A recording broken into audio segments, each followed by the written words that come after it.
इन्होंने समाज को तोड़ने का काम किया, बांट दिया हमको, देश को दो हिस्सों में बांटने की कोशिश कर रखी है। अरे बच्चा कहानी देख लो, अगर तो इन्होंने बार बार आशीर्वाद देता चलोगा बिना कोई काम के, बिना कोई मुद्दे की बात करे, तो ये कदे भी अपने बच्चा को विकास नहीं हो पाओगे। डबल इंजन फेल हो रही है, इनको मैं थाने बता रही हूँ। दबाव की राजनीति आज भी जिंदा है। क्या 2 बार में काकते की खाज मिटी को नहीं, तीसरी बात पंचायती राज मिटा दियो।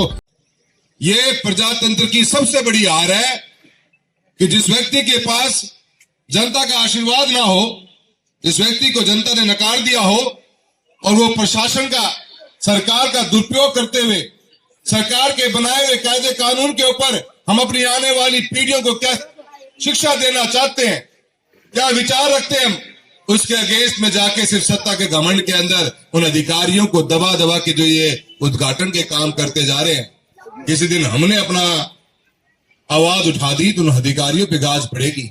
मैं हमारी शराफत रखा, हाँ, बुढ़ानिया साहब एक विधायक के रूप में और मैं एक सांसद के रूप में, ये जो आप प्रथा चला रहे हो इसको रोकिए।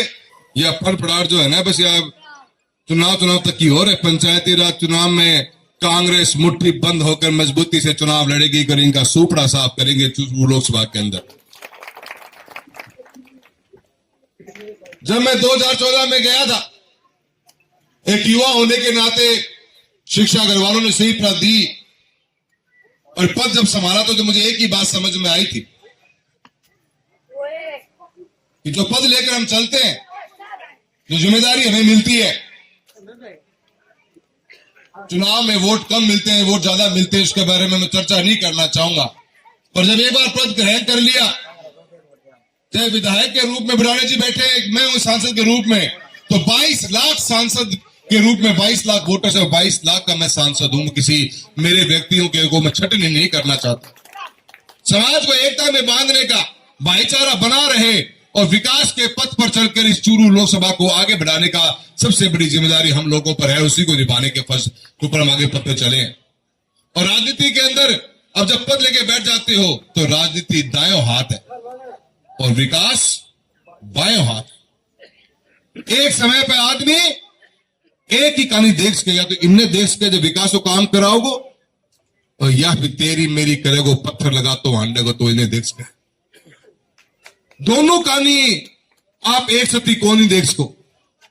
और माने यो ही विश्वास होना चाहिए अपने आप के ऊपर है कि अगर मैं जिम्मेदारी ले ली सांसद के रूप में, एक विधायक के रूप में, तो हम हर दिन हर पल कैसे इस तारानगर विधानसभा को और कैसे इस चूरू लोकसभा को लोगों के जीवन में परिवर्तन लेके आए, लोगों के जीवन को आरामदेह बनाए, सरकारी योजनाओं का लाभ दिलाएं और लोगों के जीवन के अंदर उठाव पैदा करें। ये हमारी जिम्मेदारी हो जाती है और यही फर्ज होना चाहिए था। तो काको और ही काम लाग गयो, काका ने कदे विकास हो मतलब कौन रहे वास्ते। आज चूरू अकेले के अंदर बता रहा हूं, मैं यहां बैठा हूं एक सांसद के रूप में भी, बुढ़ानिया साहब हम दोनों बैठे हुए हैं। मेरे को कम से कम भी 50 पर्चियां देके गए हैं लोग। उस 50 में से 35 पर्चियां बिजली की हैं कि ढाणिया में लाइट चाहिए। किसकी जिम्मेदारी है? काम सरकार की जिम्मेदारी है। हम लग रहे हैं एक सांसद के रूप में, विधायक महोदय लगे हुए हैं, और जिन्होंने जनता आशीर्वाद कौन दी और दोबारा आशीर्वाद की उम्मीद रखा है, तो बिजली के पीछे जाके ने मंत्री से मिलो, अधिकारियों मिलो, या पत्थर टांगना काम ना करो तो कोई भी कर लेगा। चूरू अकेले के अंदर आज की तारीख में 48,000 से ऊपर ढाणियों में लाइट की जरूरत है। जल जीवन मिशन का आपने बैंड बजा के छोड़ दिया। तारानगर तहसील का तुम्हारा टेंडर निकल नहीं पा रहा, 650 करोड़ टेंडर 3 बार निकला, 3 बार कैंसिल हो गया। बुढ़ानिया साहब एक वैसे विधायक है, मैं धन्यवाद देना चाहता हूं इस मंच के मार्फत से कि आपने अपने कोटे से इस तारानगर विधानसभा के अंदर टंकियां बनाने का काम किया। ये बहुत ही बड़ी बात मानता हूं। मैंने 2022-23 में चीज को भाप लिया था कि मैं गांव के अंदर ढाणियों में बिजली के कनेक्शन की जरूरत पड़ेगी। हमने बुढ़ाना साहब 2022-23 में अपने सर्वे करवा लिया। हर एएन के ब्लॉक के लेवल के ऊपर लोगों से निवेदन किया कि भी आप अपनी पर्चियां देके जाइए, किसको चाहिए। बड़े अचंभे की बात हुई कि बातों बातों में जब ये पूरा रिजल्ट निकाल के लाए तो मालूम पड़ा कि 48,000 ढाणियों में लाइट की जरूरत है। राजस्थान की सरकार ने फिर आरडीएसएस की योजना के तहत भारत सरकार को प्रस्ताव भेजा। 1,53,000 ढाणियों के अंदर राजस्थान में विद्युतीकरण का कार्य करना है। अकेले चूरू में लोकसभा के अंदर 48 से 50 हजार डाणियां हैं और पूरे राजस्थान की 1.5 लाख डाणियां हैं। क्योंकि हम अपना काम पहले कर चुके थे, हम अपनी तैयारी पहले कर चुके थे। आज फर्ज बनता है सरकार का और सरकार के बैठे नुमाइंदों का कि किसानों के लिए, मजदूर के लिए, गरीब के लिए, जो गांव की ढानियों बसा हुआ उसको रोशनी देने का काम किया जाए। काम को नहीं करना चाहिए, ये फालतू की राजनीति करनी चाहिए। ये माने वो गिंडी में घुमाए रखे रोज का काम। आज पानी की व्यवस्था, जल जीवन में टेंडर नहीं हो रहा। आज बीमा के अंदर 2021 का क्लेम इस चूरू लोकसभा की जनता का पेंडिंग पड़ा हुआ है। कांग्रेस की सरकार ने स्टैक की दोबारा मीटिंग बुलाई, स्टैक ने फैसला ले लिया कि क्रॉप कटिंग के आधार पर बीमा क्लेम दिया जाएगा। और आज तक उस कांग्रेस की सरकार के लिए हुए फैसले को इस भजनलाल जी की सरकार ने अमलीजामा नहीं बनाया। कभी तो पन्नो दिल्ली भेज दे, दिल्ली जयपुर उल्टो आ जाए। आज साल 1.5 ऊपर हो चुके, कहने जवाब दी देवा थे। 2023-24 को मारो रबी को क्लेम मारो, ई बायो 1.5 साल बाद में खरीफ को आज तक को नहीं आयो। हमारी सारी शिकायतें पेंडिंग पड़ी है स्टेट गवर्नमेंट के पास में, और स्टेट गवर्नमेंट ने पूरे राजस्थान के अलग अलग जिलों की शिकायतें सुन ली, पर चूरू की आज तक सुनी को नहीं है। बीमा के अंदर क्या हालत कर दी हमारी। बीमा के अंदर क्रॉप कटिंग हुआ करती थी, रेवेन्यू बोर्ड अजमेर दिया करता था पर्चा कि वहां जाके गांव में आपको क्रॉप कटिंग करनी है। एक फसल के हमारे 4 सैंपल होते हैं, चारों सैंपलों की जो क्रॉप कटिंग का पट्टा था वो रेवेन्यू बोर्ड अजमेर दिया करता था। इस सरकार के आने के बाद में बीमा कंपनी का हवा लग गई और बीमा कंपनी खेतों में घूमती ढूंढे पहला कि कौन से पट्टे के ऊपर बढ़िया फसल पैदा हो रही है और सैटेलाइट के मार्फत से वही पट्टन है लागू करवा दे है कि बीमो क्लेम मिलेगा। माने काका नया बातों कौन दिखने लग रही, जाके जयपुर के मंत्री अधिकारियों माथों पर मारे और अड़ा के फालतू पत्थर लगाने का काम करता हांडो, लोगों का बट काटो तो थारा बट काटेगा, चुनाव आ जान दो पंचायती राज को तो थारा खातो नहीं खुलेंगे भाई पर में। मुद्दा ये है जिनसे हमारा रोज 36 कौम का, यहां तो फैक्ट्री लगी हुई है चूरू जिले के अंदर, 36 कौम में आज की तारीख में खेती का काम करती है। हमारे जीवन का अस्त व्यस्त हो रहा है, ऐसी नीतियों के कारण हम दबते जा रहे हैं। आज बीमा जिसका सबसे बड़ा सहारा है इस किसान का, किसानी का, यहाँ पे उसको आपकी सरकार ने, आपके अधिकारियों ने कमजोर करने का काम किया है। हम विरोध करेंगे, इसका पूरा जोर लगा के विरोध करेंगे। सैटेलाइट से पट्टों की चयन नहीं किया जाएगा, क्रॉप कटिंग का चयन नहीं किया जाएगा, क्रॉप कटिंग का चयन अजमेर रेवेन्यू बोर्ड करेगा। जागृति रखियो मेरे भाइयों, लड़ना पड़ेगा अपने को हर दिन। यहाँ पे अलग अलग मुद्दे हैं, सरकार का हमारा फर्ज बनता है। एक सांसद के रूप में हम बैठे हैं, विधायक महोदय बैठे, एक एक मीटिंग जब कलेक्टर के जाकर लिया, हाँ घंटा 4-4, 5-5 लगावा, छोटी छोटी बातों ने पकड़ा, तैयारी करा। हाँ आपने भाषण सुना होगा बुढ़ानिया साहब का विधानसभा के अंदर, चर्चा का विषय रहा, क्योंकि फील्ड में धरती पर के काम किया है, इसलिए हर चीज को समझते हैं। उतनी ही मेहनत हम करते हैं कि कोई भी चीज वंचित ना रह जाए। सरकार का पैसा है, मेरे क्षेत्र के एक आम आदमी तक पहुंचना चाहिए। इस जिम्मेदारी के साथ में विधानसभा और लोकसभा तक आवाज उठाने का काम करते हैं हम लोग। आपका मैं आप सबसे कहना चाहता हूं, जागृति लाइए।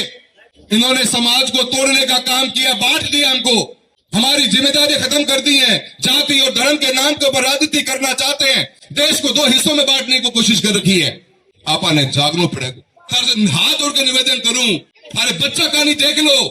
अगर तो इन्होंने बार बार आशीर्वाद देता चलोगा, बिना कोई काम के, बिना कोई मुद्दे की बात करे, तो ये कदे भी अपने बच्चा को विकास नहीं हो पाओगे। चूरू अकेले के अंदर 1700 कमरा की स्कूलों में जरूरत है, 20% स्कूलों में भी साइंस को नहीं। हमारा बच्चा क्या पढ़ेगा, मतलब क्या कंपटीशन की तैयारी करेगा। और आज कांग्रेस की सरकार ने जो ये अंग्रेजी मीडियम स्कूल के लाने की बात करी थी, आज भजनलाल सरकार उनको बंद करना की प्लानिंग कर रही है। क्यों कर रही है भैया? क्या पढ़ेगा हमारा बच्चा? कुछ कंपटीशन में हिस्सा बनेगा हमारा बच्चा? क्या प्लान है थारो? बताओ जनता ने। सरकारी नौकरी है कोनी, बड़ी बड़ी बात मार के झूठ बोल कर लोगों वोट ले लिया। डबल इंजन फेल हो रही है, इनको मैं थाने बता रही हूं। कोई काम को इंजन कोई बच्चे, सारा मुद्दा हमारा रोज की मैं लड़ के थक लिया। न जल जीवन में मिशन में टूटे हुए पानी पहुंच पा रहे हैं, न बच्चा ने स्कूल के अंदर कमरा मिल पा रहे हैं, न ये बिजली ढाणियां दे पा रहे हैं। आज किसान की बीमा के ऊपर खत्म करके छोड़ दी बीमा योजना के अंदर। 2000 के अंदर 23-24 के अंदर सरकार बनी तो खड़ी फसल के ऊपर नुकसान अगर ओलावृष्टि को हो गया तो क्लेम मिलने को प्रावधान हो, उन्हें मिटा के छोड़ दियो। और आज सैटेलाइट से क्रॉप कटिंग का सैंपल अगर जमीन आवंटन करने लग जाएगा तो अपन क्या क्लेम मिलेगा? खत्म क्लेम फिर मारो। और ऐसी चीज दफा होने नहीं देगा। विधानसभा और लोकसभा में एक सांसद विधायक के रूप में हम लड़ेंगे और जरूरत पड़ेगी जमीन पर थारो साथ लेके जमीन के ऊपर भी लड़ाई लड़ेगा और ऐसी सरकार ने जवान वो काम पूरा करेगा। ईसो आए है विकास का एक नया आयाम। तारानगर तहसील के अंदर आज कोई रोड कौन बच रही। तारानगर से राजगढ़, तारानगर से सरदार शहर पहले बन गई थी वो बुढ़ाने जी के टाइम के ऊपर। बहुत ही बेहतरीन अपना तारानगर चूरू और तारानगर से सावा की रोड बनी। अपन CRIF में तारानगर से हरियाणा की सड़क बनवाया अपन ने, सड़कों का जाल बिछा। आज तारानगर में मात्र एक सड़क है जो सड़क बनाने योग्य है। मैं उम्मीद करा था कि बजट में किन दिखेगो। सरकारें आएंगी जाएंगी, विकास बोलता रहेगा और विकास के नाम पे लोग आपको याद करते रहेंगे। यही मैंने सीखा मेरे पिता श्री राम सिंह कसवां जी से। आज तारानगर से रावतसर नहर की रोड थी, मेला गया पीछे पड़े गए। नहरी रोड के नाम पर रोड थी, रुपया आने को बहुत मुश्किल आया करती। बुढ़ाने साहब को सहारा लियो, दोनों दिन लग गया। उस रोड ने मैं MDR में तब्दील करवा दी। काका का खाज और बढ़ गई कि यार मेरी सरकार ये बनवा के चला गया। तारानगर से लेकर रावतसर तक की रोड को MDR में तब्दील करवा दिया। काम करवाने से ही काम पूरा होगा। जनता के विश्वास का एक ही मकसद होता है, अगर चुनाव होने के पश्चात चुनाव खत्म, उसके बाद में राजनीति खत्म और विकास का काम चालू होना चाहिए। 5 साल बाद में जनता अपने आप फैसला करेगी। आपके चरित्र को देख के, आपके काम को देखकर, आपके व्यवहार को देखकर अपने आप अपना आशीर्वाद देगी। 1.5 साल को सफर देख लिए है। बहुत से लोगों को प्रताड़ित करने को काम तारानगर में हो रहे हैं। ट्रांसफर की राजनीति आज भी जिंदा है, दबाव की राजनीति आज भी जिंदा है। एक आम आदमी का FIR तक लॉन्च नहीं हो सकती और जिनकी FIR हो रखी है, थानेदार महोदय यूं कहे कि एक कप चाय पी के आ जाऊंगा घर तो के बुरे करे समझौता करवाई दा। थानेदारों में भी यो काम करना पड़ रहा है। विकास के ऊपर कोई पैसा तारानगर के अंदर आया नहीं, भाईचारे को बिगाड़ने का काम किया। इस बात का जवाब देने का समय पंचायती राज का चुनाव आ रहा है। इस ददरेवा की पावन धरा से आपसे हाथ जोड़ के निवेदन करने आया हूं, करारा जवाब देना पड़ेगा अपने उनको, करारा जवाब। या 2 बार में काका की खाज मिटी कोनी, तीसरी बात पंचायती राज मिटा दियो। अपनो भलो हो जागो और आप शांति हूं, भाईचारे हूं और विकास के नाम पर राजनीति करेंगे आगे और अपने तारानगर तहसील और चूरू जिलों आगे बढ़ेगो। इन्हीं शब्दों के साथ सारों को बहुत बहुत धन्यवाद। जय हिंद।